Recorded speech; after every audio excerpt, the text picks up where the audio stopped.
में घूमती थी। पहली बार जब मैं अमेठी आई तो शायद मैं 10 साल की थी। मुझे याद है चुपचाप से उनके पीछे बैठती थी, वो जीप चलाते थे, हम लोग राहुल और मैं पीछे बैठ के एक दूसरे की नोक-झोंक की हुई करके देखते थे कि पिताजी क्या कर रहे हैं, किस तरह से लोगों से मिल रहे हैं, प्यार से मिल रहे हैं, लोग उनको कैसे मिल रहे हैं। तो एकदम जो पहली सीख मुझे मिली कि एक नेता और जनता के बीच में कैसा रिश्ता होना चाहिए, तो उस उम्र में अपने पिताजी से मिली। आप सब जानते हैं मेरे पिताजी एक बहुत नेक इंसान थे, दिल बहुत साफ था, ईमानदार थे और बहुत हिम्मत वाले थे। जैसे जैसे मैं बड़ी हुई कभी कभी उनके चुनाव के प्रचार के लिए यहाँ आ जाती थी। पहली बार जब मैं 20-25 दिनों के लिए यहाँ आई तो अपनी माता जी के साथ उनके प्रचार में आई और यहाँ का तारपुर का जो गेस्ट हाउस था वहां पे हम लोग रहते थे। उस समय कुछ सारा साधन नहीं थे, प्रचार भी अलग तरह से होता था, गांव-गांव जाते थे, मैं माता जी के पीछे पीछे जाती थी। पिताजी चुनाव जीते, प्रधानमंत्री उस समय थे, अमेठी के लिए जितने काम कर पाए उन्होंने किए। यहाँ पे बड़े बड़े उद्योग खोले, सड़कें बनाई, उस समय इंडिया मार्क 1 होता था, हर जगह इंडिया मार्क 1 लगवाया, जहाँ रास्ता नहीं था रास्ता बनवाया, जहाँ सड़क थी खड़िंजा लगवाया, खड़िंजे पे पक्का किया। बार बार आते थे, अपनी जीप में बैठ के गांव-गांव जाते थे, कभी आप सबसे डांट खा लेते थे, कुछ मांग थी आपकी वो पूरी नहीं हुई थी, शायद एक सड़क या एक नलका, आप डांट भी लेते थे, प्यार से आपकी डांट सुनते थे। ये सब बातें मैंने देखी। कुछ समय बाद जब वो चुनाव, देश का जो चुनाव है वो हारे, यहाँ से तो जीते ही थे, तो उनके ऊपर काफी मतलब उनकी सुरक्षा की काफी ये संदेह था कि कोई कुछ करेगा उनको। उनकी माताजी की हत्या हो चुकी थी, हम सब ने बचपन में वो देखा था, वो क्षण देखा था। अब मैं 17-18 साल की थी, पिताजी के लिए प्रचार किया था। पिताजी जो बड़ा चुनाव है वो हार गए, लेकिन अमेठी से फिर भी जीते थे। सुरक्षा की बड़े सवाल थे। हफ्ते में 5 दिन व्रत रखती थी कि पिताजी सही सलामत घर आ जाए। एक बार तो मौन व्रत भी रखने लग गई। पिताजी ने कहा तुमने आज ये दिन क्यों, इतवार के दिन, उन्होंने कहा ये दिन क्यों चुना तुमने मौन होने के लिए, इसी दिन कुछ घंटे मिलते हैं तुमसे बात करने के, बाकी समय में काम करता रहता हूँ। पिताजी ने हारने के बाद मेरे ख्याल से 2 या 3 गुना काम किया होगा जितना उन्होंने जीतने के समय किया। जनता के बीच जाते थे, सद्भावना यात्रा की, रात के 4:30 बजे तक 3 बजे तक काम करते थे। मैं तब तक नहीं सोती थी जब तक उनकी चप्पल की आवाज मेरे कमरे के बाहर से गुजरती थी। मुझे सुनाई देता था कि पिताजी घर आ गए, तब नींद आती थी, घबराहट होती थी कि कोई कुछ कर ना दे। 2 साल बाद 1991 में एक फोन आया, किसी ने कहा कि पिताजी को कुछ हो गया है, पता करो।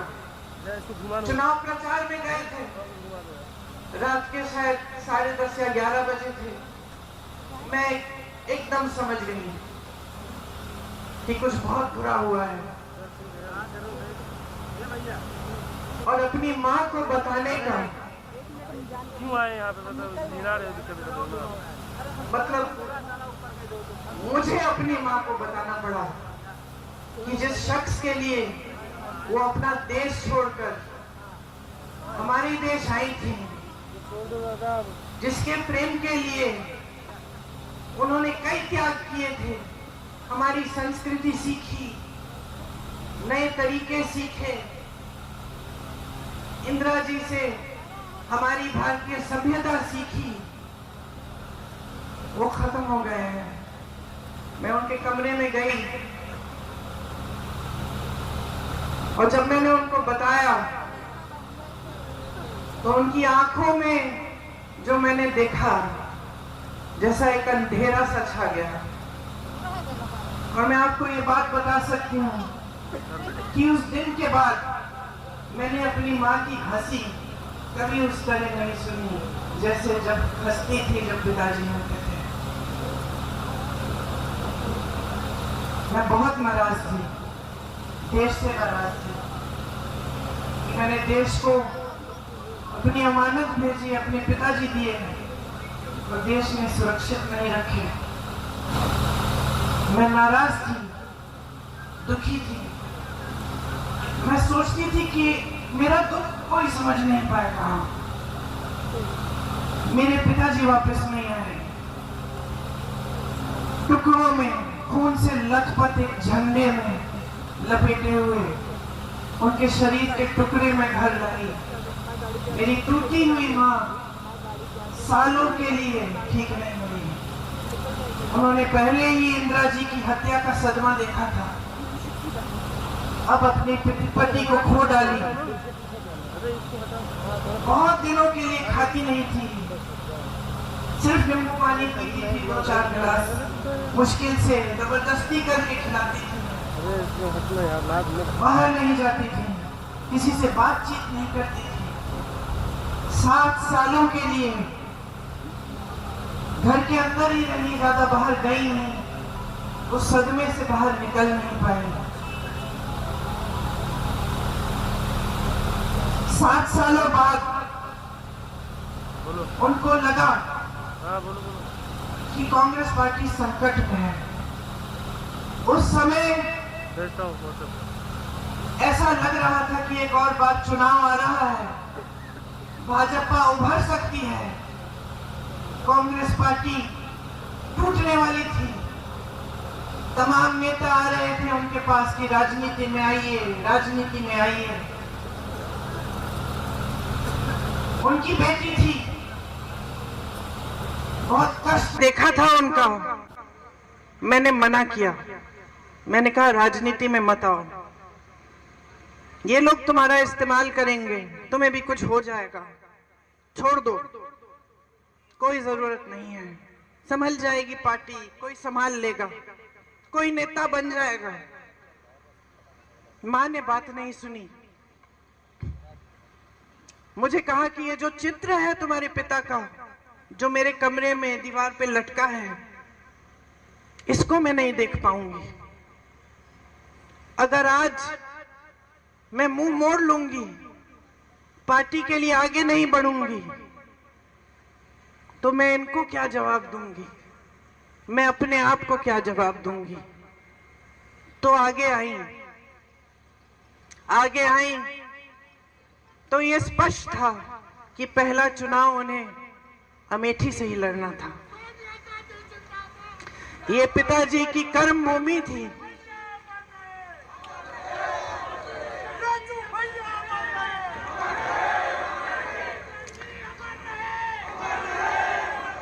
सच बताओ तो जब ये तय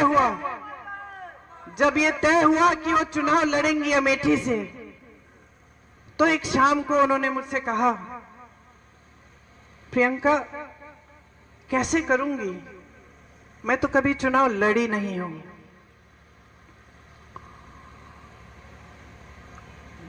पलक नहीं झपकाई मैंने कहा मां, ये चुनाव मैं आपको लड़के दूंगी, आप आओ मत अमेठी, मैं अमेठी को संभालूंगी।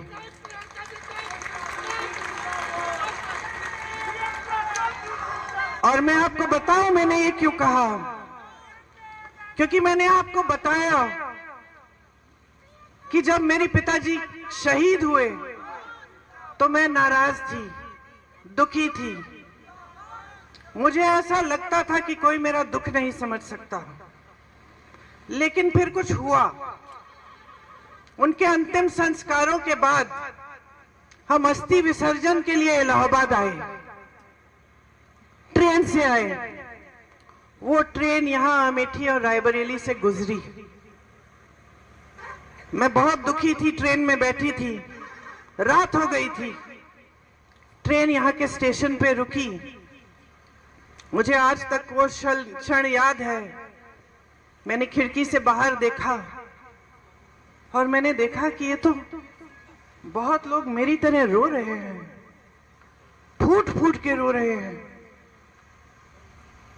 तो मुझे ये एहसास हुआ कि जो दुख मुझे महसूस हो रहा है वो तो यहाँ की जनता को भी महसूस हो रहा है। यहाँ के जो कार्यकर्ता थे, जो सारे इंतजार कर रहे थे बीच रात में कि राजीव जी को एक अंतिम बार देखेंगे, उनकी अस्थियों को देखेंगे, श्रद्धांजलि देंगे, उन सब के दिलों में वही दुख था जो मेरे दिल में था।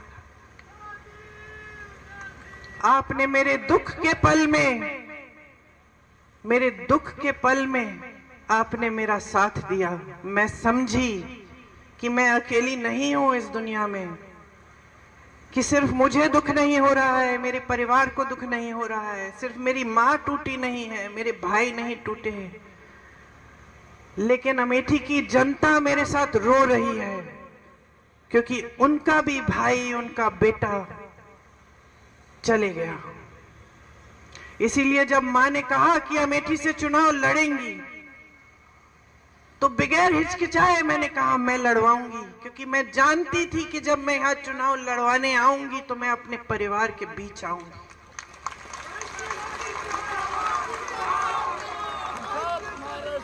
आप सब कांग्रेस के कार्यकर्ता हैं। आप में से बहुत चेहरे मैं पहचानती हूँ। बुग्गी जी बैठे हैं उस समय, लेकिन आप कांग्रेस में नहीं थे शायद। आ गए उसके बाद, वापस आ गए उसके बाद। बहुत चेहरे मैं पहचान रही हूँ। आपको याद है किन परिस्थितियों में हमने वो चुनाव लड़ा। मैं आई, आज मेरा बेटा 24 साल का है, उस समय मैं शायद 28 साल की थी। उसको देखती हूँ और कभी कभी यकीन नहीं आता कि उसी की लगभग उसी की उम्र में मैं पहला चुनाव लड़ने के लिए यहाँ पहुंची। उस समय कैप्टन शर्मा सांसद थे। उन्होंने मुझे कहा, ये लो प्रियंका, मैं तुम्हें एक हीरा दे रहा हूं। और उनके साथ किशोरीलाल शर्मा खड़े थे। उन्होंने मुझे ये शब्द कहे, याद रखना ये आदमी वफादार रहेगा, और याद रखना जैसे ये काम करके दिखाएगा तुम्हें बहुत कम लोग मिलेंगे। किशोरी भैया ने और मैंने किन परिस्थितियों में वो चुनाव लड़ा आप सब जानते हैं। मेरे ख्याल से जो बुजुर्ग हैं वो जानते हैं।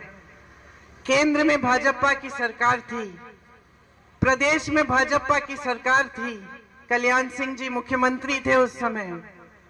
यहाँ कोई संगठन के नाम की चीज ही नहीं थी। बहुत साल हो गए थे पिताजी के समय से। लोग थे, कार्यकर्ता थे जो उनसे जिनका लगाव था पिताजी के साथ, जिन्होंने काम किया था उनके साथ, लेकिन संगठन नहीं बना था।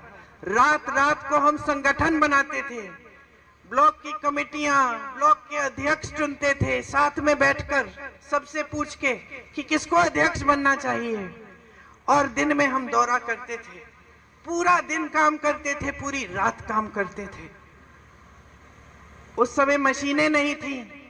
ये बात होती थी कि कोई बक्से चुरा लेगा, वो सब इंतजाम करना था। बड़ा चुनाव था, सम्मान की बात थी, लेकिन हम पूरी जीत जान से लड़े। और आज भी जो हमारे साथ वो लड़ाई लड़े, जो यहाँ पे मेरे साथी बैठे हुए हैं, आपको याद होगा कि भीषण परिस्थितियों में लड़े, 3 लाख वोटों से जिता के लाए सोनिया जी को, रात रात तक काम किया, आंसू बहाए, कभी कभी हंसे, पीछे नहीं हटे काम करने से, एक सेना बनकर एक साथ लड़े और तब से एक नया सिलसिला हमने कायम किया। सोनिया जी के समय में जब मैं अमेठी का देखभाल करती थी तो मैंने बहुत चीजें समझी जो बचपन में समझनी मुश्किल थी। उस समय गर्मियों में आग लग जाती थी गांव में, हम लोग जाते थे किट देने के लिए। मुझे याद है एक गांव में एक आदमी, एक किसान आया मेरे पास, यूं करके उसके हाथ, उसकी धोती में उसने कुछ बांधा हुआ था। जब मेरे पास आया उसने ऐसे मुट्ठी खोली, मुझे दिखाया, 500 रुपए के नोट थे, अध जले हुए, उसकी राख भी उसके हाथ में थे। उसने मुझे कहा कि मैंने अपनी बेटी की शादी के लिए रखे थे, सब जल गया, सब खत्म हो गया। मैंने गरीबों का दर्द समझा, किसानों का दर्द समझा। मैंने अपनी बहनों को समझा जब मैं उनके बीच में घूमी और मैंने देखा कि किस तरह के संघर्ष कर रही हैं, किस तरह अपने बच्चों की परवरिश कर रही हैं। मेरी प्यारी बहन यहाँ खड़ी है, तुम्हारी कहानी याद है मुझे। तुमने पढ़ाई नहीं की थी, 8वीं तक शायद पढ़ाई की थी। तुम्हारी इच्छा थी कि तुम्हारी बच्ची बड़ी होकर पढ़ाई कराओगी अपनी बच्ची को, लेकिन तुम्हारे ससुर जी नहीं माने।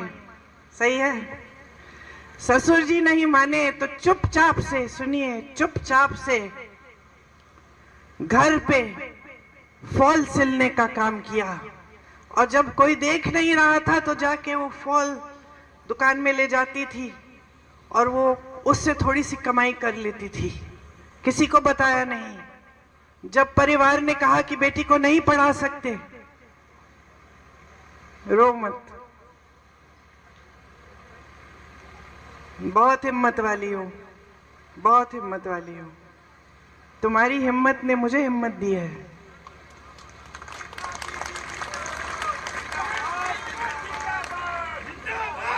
जब परिवार वालों ने बोला कि नहीं, बच्ची को पढ़ाने नहीं देंगे, तब इन्होंने कहा मैं पैसे दूंगी, पढ़ाने दो। आज बच्ची क्या कर रही है? बीए पास है ना? देखो इनका संघर्ष क्या था। इधर आ जाओ, मंच पे आ जाओ।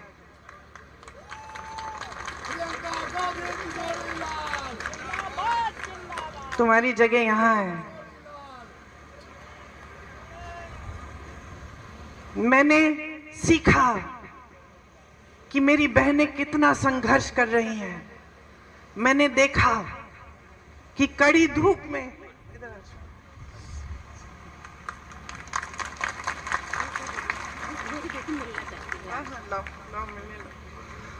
मैंने देखा कि कड़ी धूप में यहाँ का किसान कितनी मेहनत कर रहा है, हर संघर्ष का सामना कर रहा है, कमाने की कोशिश कर रहा है।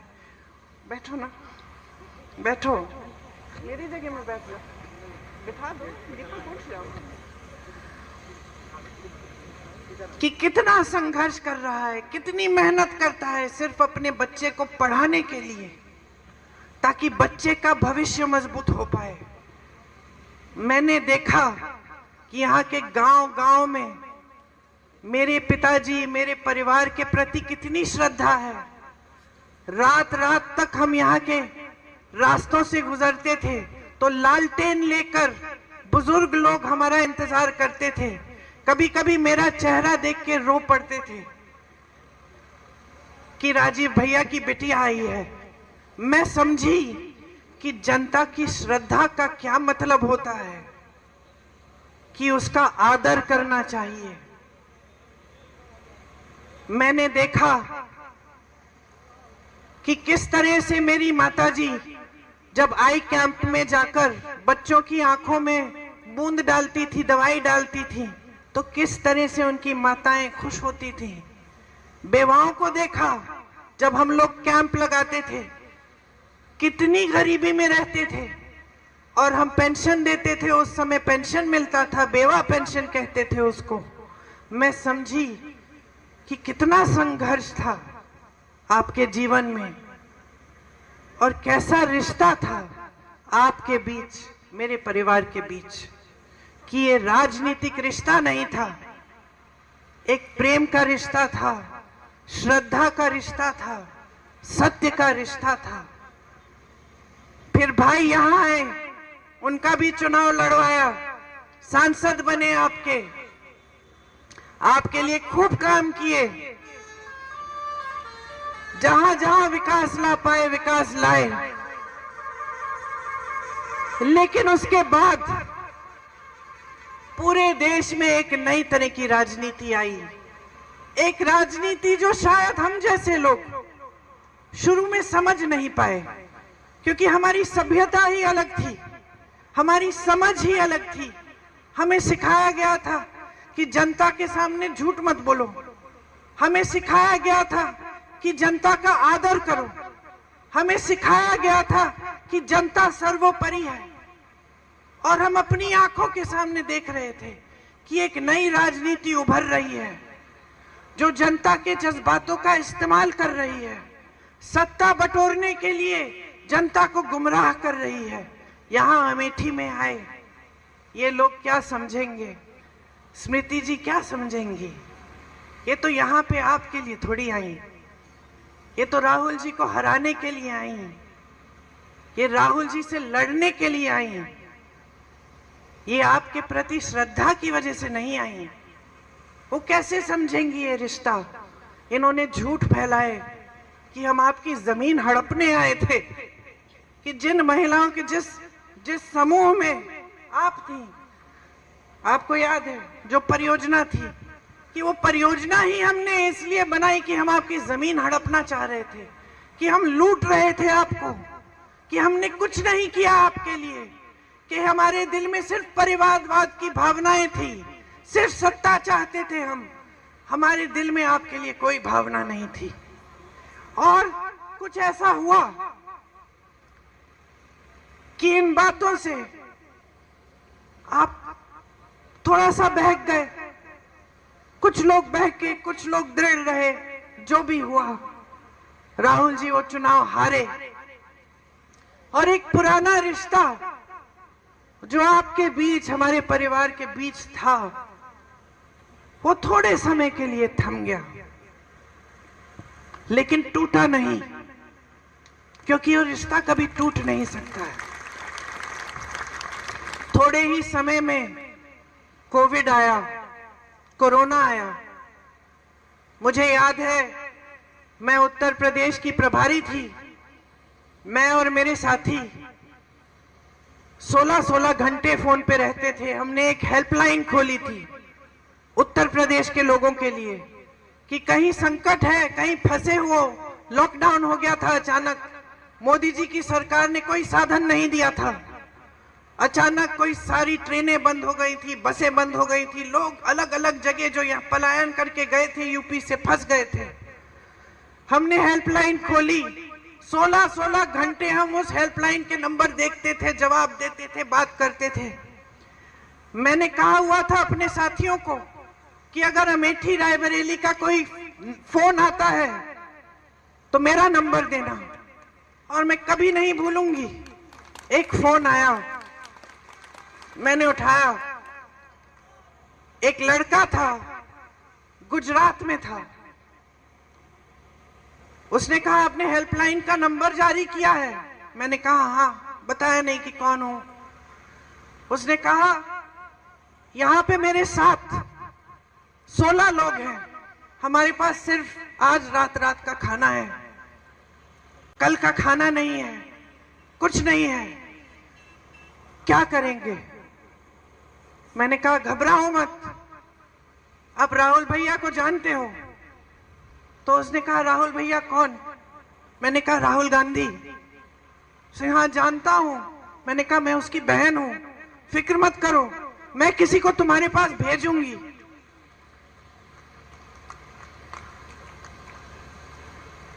मैंने अपने साथियों को कहा कि गुजरात में जो हमारे कांग्रेस के कार्यकर्ता हैं, एकदम उनको फोन करो, नंबर दो, पता दो, खाना भेजो और उनकी वापस घर आने के लिए सुविधा बनाओ। जब मैंने उस लड़के को कहा कि मैं राहुल की बहन हूं, तो उसकी आवाज से मुझे पता चला वो रो रहा है। वो रोया। उसने कहा दीदी अब आपका नंबर मिल गया है, मुझे मालूम है हम सही सलामत घर पहुंच जाएंगे। ये विश्वास था हम में, ये विश्वास था हम में तब भी अमेठी के लोगों के दिलों में। हमारा रिश्ता टूटा नहीं। हमने पूरी कोशिश की कि अमेठी रायबरेली के जितने भी लोग अलग अलग प्रदेशों में फंसे थे, घर नहीं आ पा रहे थे, उनके लिए ट्रेन का इंतजाम, बस का इंतजाम, किसी को जीप से घर भेजा।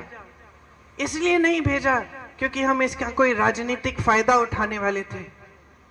हमने इसलिए भेजा क्योंकि हमारी ड्यूटी थी, हमारा दायित्व था कि उनको घर सही सलामत पहुंचाएं।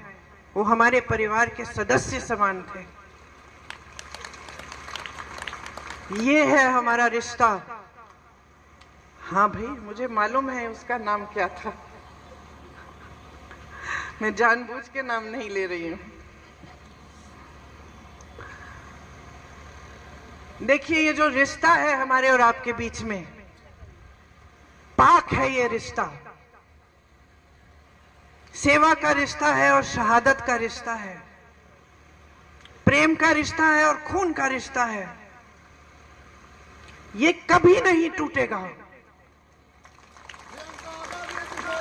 यहां आपका कोई भी सांसद बने, यहां कोई भी किसी भी तरह की राजनीति करे, हमारे बारे में आपको 2000 झूठ बोल के चले जाए, आप उन झूठों का विश्वास भी कर लो, ये रिश्ता फिर भी नहीं टूटेगा।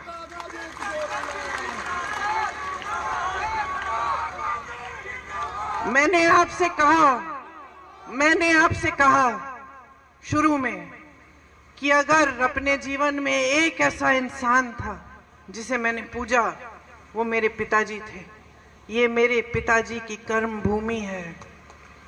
मैं इस भूमि को भी पूजती हूँ, मैं इस भूमि को भी पूजती हूँ। ये भूमि मेरे लिए पवित्र भूमि है, ये भूमि राहुल के लिए पवित्र भूमि है।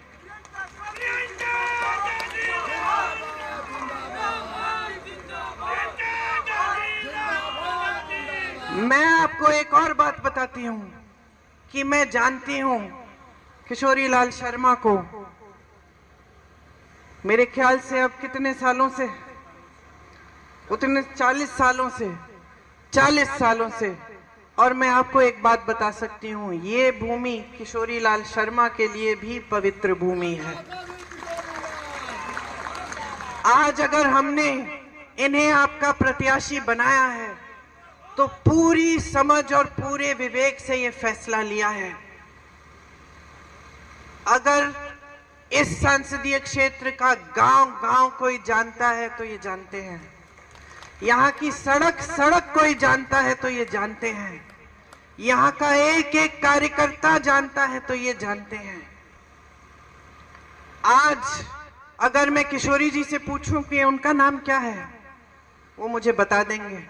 वो ये भी बता देंगे कि इनके गांव में हमने हैंडपंप लगवाया था और इनकी बेटी को हमने पढ़ाया है, और बीच में ही हमसे नाराज भी हो गए थे क्योंकि इस गांव में जो दूसरे कार्यकर्ता हैं जिनसे इनकी लड़ाई है, उनको हमने थोड़ा आगे बढ़ा दिया था। इतिहास जानते हैं आपका।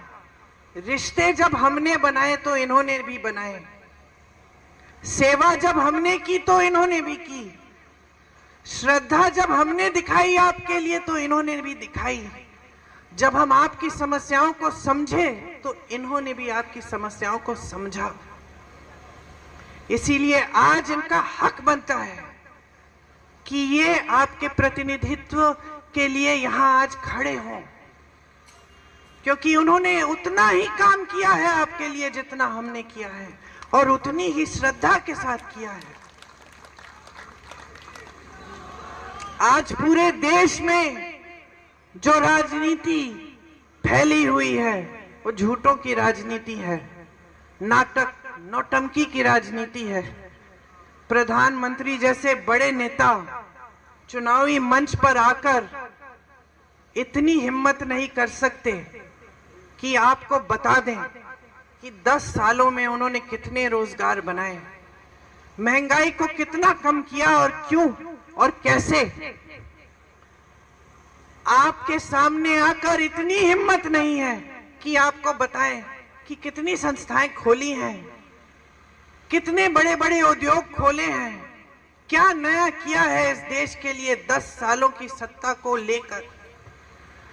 प्रधानमंत्री आपके सामने आते हैं, एक ही रट लगा रखी है कि 70 सालों में कांग्रेस ने कुछ नहीं किया, एक परिवार के खिलाफ दिन रात बोलते रहते हैं। इंदिरा गांधी जैसी शख्सियत को जो शहीद हुई इस देश के लिए, जिन्होंने पाकिस्तान को तोड़कर बांग्लादेश बनाया, उनको देशद्रोही कहते हैं।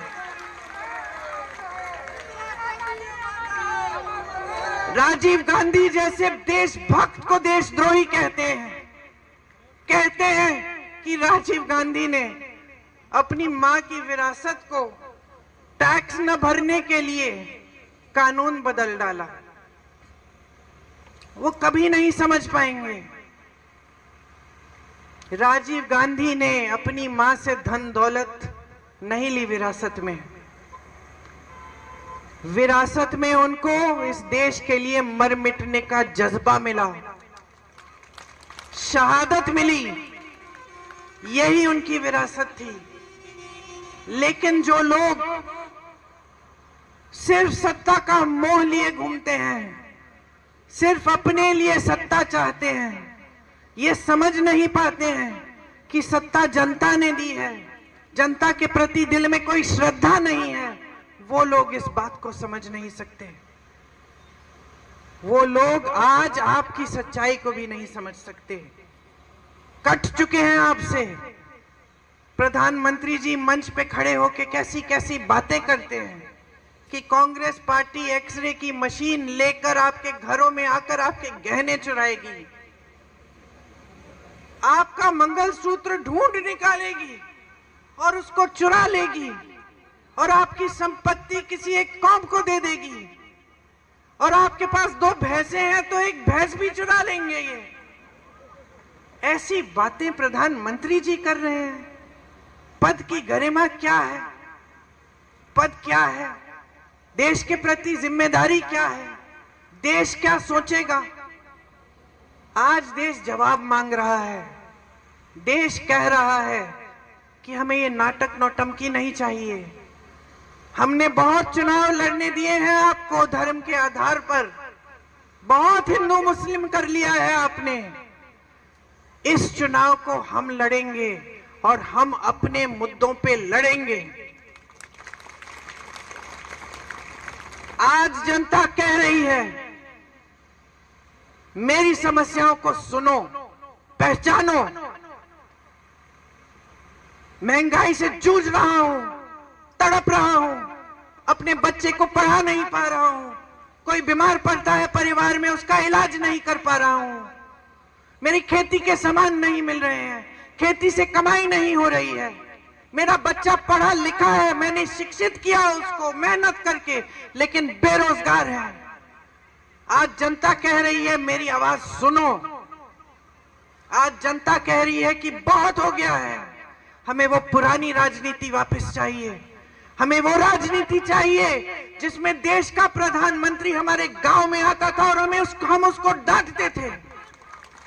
हम कहते थे कि हमारे बिजली का खंभा लगा दिया आपने, लेकिन तार नहीं लगाया, तार लगवाइए। प्यार देंगे आपको लेकिन वोट नहीं देंगे जब तक आप हमारा तार भी नहीं लगाएंगे। हमें वो राजनीति वापस चाहिए। आज जनता कह रही है कि हमें सच्चाई सत्य की राजनीति चाहिए, झूठे नेता नहीं चाहिए। हमें वो नेता चाहिए जो सच बोलने की हिम्मत करे हमारे सामने। जनता कह रही है कि हम ऊब चुके हैं। ये धर्म के नाम पर, जाति के नाम पर बहुत गुमराह किया है आपने हमको। अब हमारे सामने आओगे तो हमारी बात करो, हमारे मुद्दों की बात करो। चुनाव लड़ोगे तो हमारे मुद्दों पे लड़ो। हमें बताओ हमारे लिए कौन सी स्कीम लाए हो, हमारे बच्चों के रोजगार कैसे दिलवाओगे, हमारा गांव विकसित कैसे करोगे। 10 साल पहले इन्होंने कहा था सबका साथ सबका विकास, आज कह रहे हैं विकसित भारत। 10 सालों में किसका विकास किया? अपने बड़े बड़े खरबपति मित्रों का। जनता देख रही है, समझ रही है आज कि सारी संपत्ति इस देश की जो जनता की संपत्ति है वो इन्होंने अपने बड़े बड़े खरबपति मित्रों को दे दी है। देश का कोयला, देश की बिजली, देश के सारे खदान, देश के हवाई अड्डे, देश के बंदरगाह सारे दे दिए हैं अपने बड़े बड़े खरबपति मित्रों को। उनके कर्ज माफ हो रहे हैं लाखों करोड़ के। देश का किसान, उत्तर प्रदेश का किसान 1 लाख रुपए के लिए कर्ज लेता है, अपनी बेटी की शादी करने के लिए कर्ज नहीं दे पाता है और आत्महत्या करता है। उत्तर प्रदेश का किसान कतार में खड़ा होता है खाद वितरण के लिए, 2-2, 3-3 दिन खड़ा रहता है ये सोच के कि खाद मिलेगा, कमाई हो जाएगी। उसी कतार में खड़े खड़े मरकर गिर जाता है। मैं उसके घर गई हूं और उसके लिए 1 रुपया कर्ज माफ नहीं करते ये प्रधानमंत्री। कभी इनको देखा है राजीव जी की तरह, इंदिरा जी की तरह, सोनिया जी की तरह, राहुल जी की तरह आपके घरों में जाते हुए? कभी झुक के किसी दरवाजे के अंदर घुसे हैं, किसी झोपड़ी में? कभी पूछा है किसी किसान से कि किस तरह से कमा रहे हो तुम? पूरे दिन बाहर खेती में काम करते हो, रात को पहरेदारी कर रहे हो, हमारा पशु तुम्हारा खेत चल रहे हैं, कैसे करते हो? सोते कब हो? अपना देखभाल कैसे करते हो? कभी पूछा है इस प्रधानमंत्री ने? कभी नहीं। आप अमेठी के वासी हो, आपके सांसद प्रधानमंत्री थे, झुक के आपके पास आते थे। ये प्रधानमंत्री वाराणसी से बार बार चुनाव जीतते हैं, एक गांव में नहीं गए हैं, वहां एक गरीब के घर में नहीं घुसे हैं, एक बार झुक के आपसे बात नहीं की है। बड़े बड़े मंचों पे दिखते हैं, सारी फोटो खींचते हैं, पिक्चर बनाते हैं, सफेद कुर्ता पहनते हैं, उस पे एक धूल का दाग नहीं दिखता, एक बाल इधर उधर नहीं होता। क्या समझेंगे आपके जीवन के बारे में? क्या समझेंगे आपके संघर्षों के बारे में? कट चुके हैं पूरी तरह। लोग डरते हैं उनसे, उनके सलाहकार डरते हैं, अधिकारी डरते हैं। कौन बताएगा कि आज देश में क्या हालात हैं? उनको तो दिखेगा नहीं, वो तो सोने के महलों में रहते हैं, झूठों से घिरे हुए। क्या क्या बहकी बहकी बातें कर रहे हैं, लोग हंस रहे हैं, उनको ये भी पता नहीं चल रहा है आज कि लोग उनकी बातों पे हंस रहे हैं। तो आप कांग्रेस के कार्यकर्ता हैं, हमेशा अपने निष्ठा से काम किया है। अमेठी के कार्यकर्ता हैं, भीषण परिस्थितियों में चुनाव लड़े हैं, डट के लड़े हैं, हिम्मत से लड़े हैं, कभी पीछे नहीं हटे हैं। आप लड़ोगे ये चुनाव, आप ऐसे लड़ो जैसे अपना चुनाव है, जनता का चुनाव है। उनको धन बल से लड़ने दो, हम जनता के बल से लड़ेंगे। उनके पास सारे साधन हैं। मत भूलो कि जब भगवान राम रावण से लड़े थे तो भगवान राम के पास सत्ता नहीं थी, रथ नहीं था, सोना नहीं था। भगवान राम वनवास में थे, लेकिन उन्होंने हिम्मत बनाई, गए लड़े रावण से। उनके दिल में सिर्फ सत्य था। आज ये सत्य की लड़ाई है, ये लोकतंत्र की लड़ाई है, ये संविधान की लड़ाई है, ये इस देश की लड़ाई है, इस देश की जनता की लड़ाई है। ये अपने लिए नहीं लड़ रहे हो चुनाव, ये किशोरी लाल शर्मा के लिए नहीं लड़ रहे हो, ये आप अपनी धरती के लिए लड़ रहे हो, अपने देश के लिए लड़ रहे हो, अपने लोकतंत्र के लिए लड़ रहे हो, अपने संविधान के लिए लड़ रहे हो। मन बनाओ, मन बनाओ। जिस दिन मन बनाओगे तो कोई नहीं हरा पाएगा। इस चुनाव को जीत के जाऊंगी मैं यहां से, मैं आपके बीच आऊंगी, आपके साथ लड़ूंगी और अमेठी के इस पवित्र धरती में सही राजनीति, सत्य की राजनीति वापस लाने के लिए लड़ूंगी और कोई हमें हरा नहीं पाएगा। ये मैं आपसे कह रही हूं। ये वचन मैं आपको देके जा रही हूं। आज आप जब इस मीटिंग से जाएंगे, मैंने रायबरेली में 2-3 दिन पहले जब सभा की थी तो मैंने घंटे गिने थे। अब आप गिन लीजिए कितने घंटे हैं।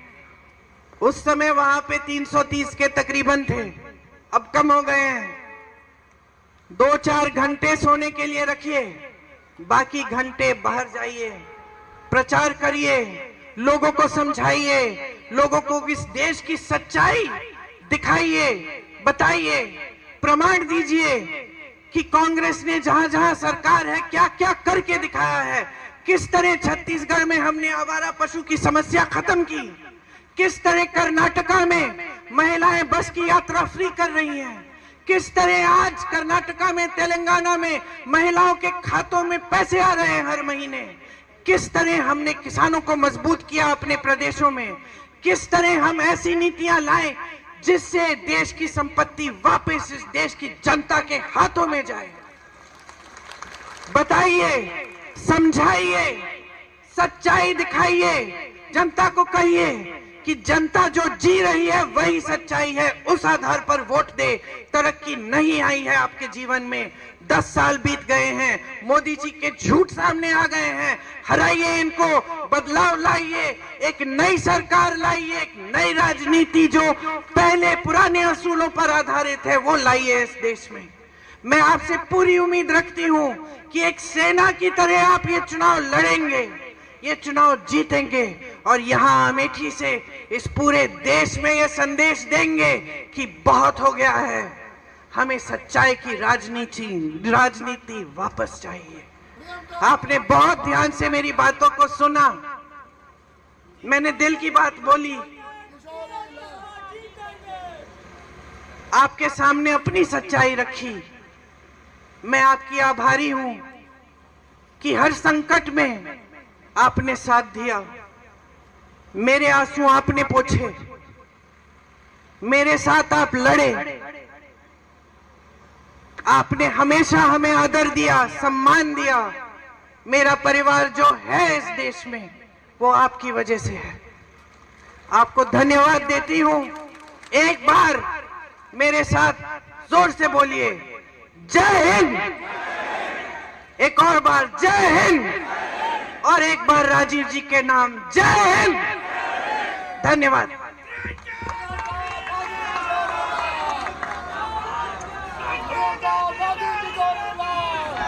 बहुत बहुत धन्यवाद। एक बार जोर से प्रियंका गांधी जी का नारा फिर से लगाएं। प्रियंका गांधी जिंदाबाद, राहुल प्रियंका जिंदाबाद। बहुत बहुत धन्यवाद साथियों, बहुत बहुत धन्यवाद आप सबका।